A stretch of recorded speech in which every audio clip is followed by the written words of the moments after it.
Hello everyone, सबको मेरा प्रणाम। मैं Neha Tripathi. Welcome back to my channel. कैसे हैं आप लोग? आई होप आप लोग बहुत अच्छे होंगे और अब मैं भी बहुत अच्छी हूँ और मेरे घर में भी सब लोग बहुत अच्छे हैं। तो आज ना, अब जैसे कि मैंने बताया था ना लास्ट वीडियो में, हम लोगों को कोविड हो गया था, तो उससे सब कुछ फ्री होने के बाद में मैंने अपने बच्चे को बहुत दिनों से पढ़ाया भी नहीं था। तकरीबन 2 वीक्स मैंने उसको नहीं पढ़ा, 10 डेज तो बिल्कुल भी नहीं मैंने ध्यान दिया।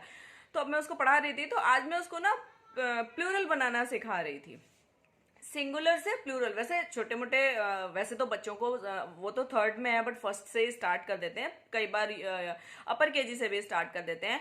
तो अब थोड़े थोड़े से डिफिकल्ट प्लूरल्स उसके हिसाब से आ रहे हैं, तो मैं उसको वो सिखा रही थी। तो मैंने सोचा मैं फटाफट से आप लोगों के साथ भी ये वीडियो शेयर कर देती हूँ कि सिंगुलर से प्लूरल बनाने के जो कुछ रूल्स होते हैं वो क्या होते हैं। और ध्यान रखिएगा, मैं जो भी चीज़ बता रही हूँ ना वो छोटे बच्चे के हिसाब से बता रही हूँ, क्योंकि रूल्स आगे जाके बहुत ज़्यादा हो जाते हैं प्लूरल बनाने के।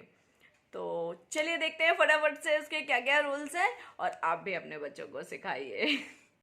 तो चलिए हम सीखते हैं कि हाउ टू मेक प्लूरल्स। तो हमें तो पता ही है कि जब भी हम सिंगुलर नाउन को प्लूरल में चेंज करते हैं तो हम एस जोड़ देते हैं या ई एस जोड़ देते हैं। तो सबसे पहले तो हमें ये तो पता ही है कि हम एस जोड़ेंगे, लेकिन हम ई एस कहाँ कहाँ जोड़ेंगे? हम जब भी किसी भी नाउन के एंड में, जब कोई भी नाउन एंड होता है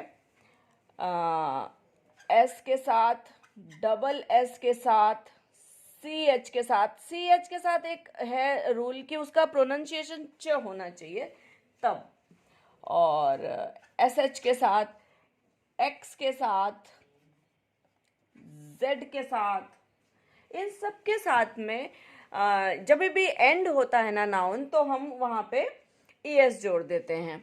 जैसे कि एग्जाम्पल ले लेते हैं, ग्लास। ग्लास में हम ई एस जोड़ते हैं हमेशा। क्लास में भी हम ई एस जोड़ते हैं। अगर हम बैच है तो बैच में हम सी एच का क्या साउंड निकल रहा है? च निकल रहा है, तो इसको हम ई एस ही ऐड करेंगे, बैचेस। अगर कहीं क साउंड होता है, कहीं कहीं पे सी एच को क भी बोलते हैं, वहाँ पे हम ई एस ऐड नहीं करते हैं। तो ई एस ऐड करने के लिए सी एच का साउंड च होना बहुत ज़रूरी है। बैच हो गया, क्लच हो गया, इस तरीके की चीज़ें। अब ये तो हो गया नॉर्मल प्लूरल रूल सॉरी। अब मैं बता दूं कि मेरा बच्चा अभी छोटा है, तो मैं उसके हिसाब से ही बता रही हूँ। रूल्स तो बहुत सारे होते हैं, मगर ये सिंपल रूल्स हैं। जब भी हमें वाई से कुछ भी एंड हो कोई नाउन, तो हम कैसे उसको करेंगे? तो if a singular countable noun ends with Y, तो क्या करेंगे? कॉन्सोनेंट प्लस वाई अगर होता है वो, मतलब कॉन्सोनेंट के साथ में वाई आता है। कॉन्सोनेंट तो पता ही होगा ना, वॉवेल्स को छोड़ के जो सारे लेटर्स होते हैं, ए ई आई ओ यू को छोड़ के जो सारे लेटर्स होते हैं वो कॉन्सोनेंट होते हैं। तो अगर कॉन्सोनेंट के साथ में वाई है एंड में, तो वहां पे हम क्या करेंगे? वाई को हटा देंगे और आई ई एस ऐड कर देंगे। अब इसका एग्जाम्पल ले लेते हैं। सिटी, सिटी है ना, इसमें क्या है? ये कॉन्सोनेंट के साथ एंड हुआ है। टी क्या है? वॉवल नहीं है। अब यहाँ पे हम क्या करेंगे? जब हमें प्लूरल बनाना होगा तो हम क्या करेंगे? वाई को हटा के आई ई एस ऐड कर देंगे। इसके बहुत से एग्जाम्पल हैं, मैं सारे एग्जाम्पल लूंगी तो वीडियो लंबी हो जाएगी। लेडी है, फ्लाई है, आर्मी है, स्टोरी है ना, बेबी हो सकता है, सिक्योरिटी हो सकता है। बहुत से एग्जाम्पल्स हैं। आप देखना कि जहाँ पे भी वाई आता है कॉन्सोनेंट के साथ में, वहाँ हम वाई को हटा के आई ई एस ऐड कर देते हैं जब हम प्लूरल बनाते हैं। और अगर वॉवेल के साथ में आता है, मतलब ये तो कॉन्सोनेंट प्लस वाई होगा तब आई ई एस ऐड करेंगे, और जब वॉवेल के साथ में वाई होगा तो हम क्या करेंगे?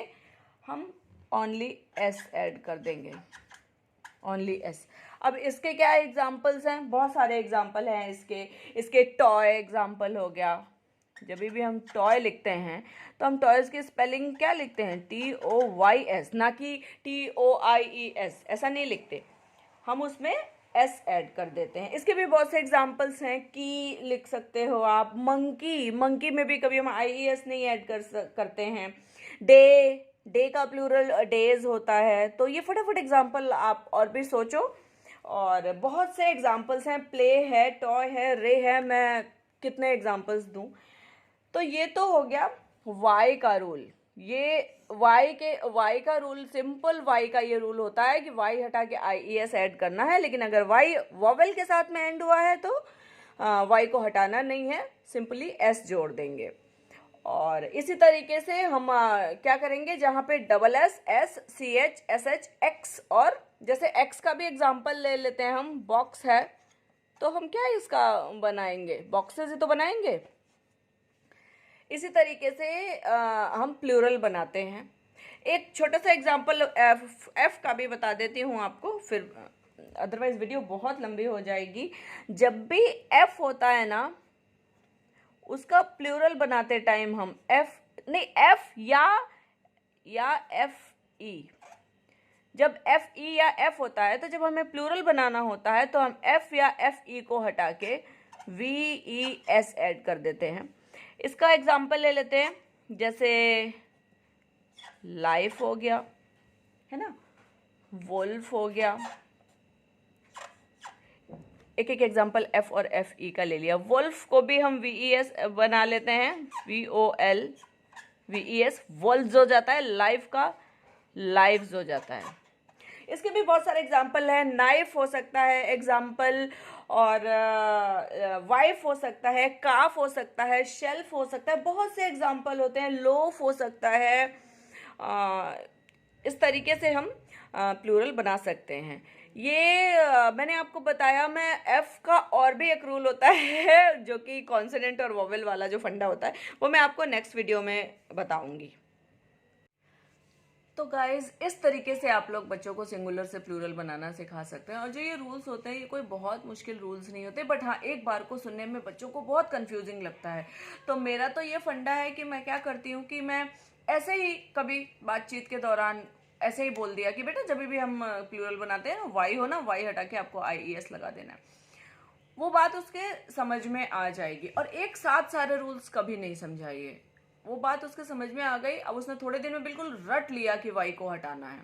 जब उसको ये बात बिल्कुल रट जाए, उसके बाद में आप किसी दिन ये बता दीजिए कि बेटा जब हम वाई को हटाते हैं ना, तो हमें ध्यान देना है कि वो कॉन्सोनेंट के साथ वाई होना चाहिए, है ना, और वोवेल के साथ हो तो वाई को नहीं हटाते, सिर्फ S जोड़ देते हैं।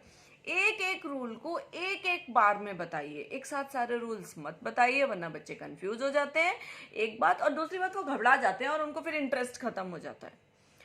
और पढ़ाते समय ही रूल्स बताना बिल्कुल जरूरी नहीं है। आप खाना खिलाते समय बच्चे से बातें करते रहते हो ना, आप बोलते रहते हो ना, उस वक्त आप बच्चे के दिमाग में ये डाल दो कि ये ऐसा होता है, तो वो उस वक्त ना खाने के चक्कर में बोलेगा नहीं, तो वो सुनेगा और वो सीखेगा। आप सोते समय बता दो बच्चे को, फिर आप उसको कराओ। ये सब छोटे छोटे ट्रिक्स हैं जो मैं यूज़ करती हूँ, और मुझे नहीं पता कि ये सबके लिए मतलब लागू होता है कि नहीं, बट ये मेरे साथ बहुत अच्छा, मतलब बहुत अच्छे से ये चीज़, ट्रिक जो है, मेरे काम आती है। तो बस यही था आज का व्लॉग, और बने रहिए मेरे साथ। प्लीज़ मुझे लाइक और कमेंट कीजिए, सब्सक्राइब ज़रूर कीजिए। बहुत से लोग मेरी वीडियोस देख रहे हैं बट सब्सक्राइब नहीं कर रहे हैं, प्लीज़ कर लीजिए, कुछ नहीं जाता। और अपने फ्रेंड्स और फैमिली से भी शेयर कीजिए। Thank you so much. मिलती हूँ नेक्स्ट व्लॉग में आपसे, तब तक के लिए बाय।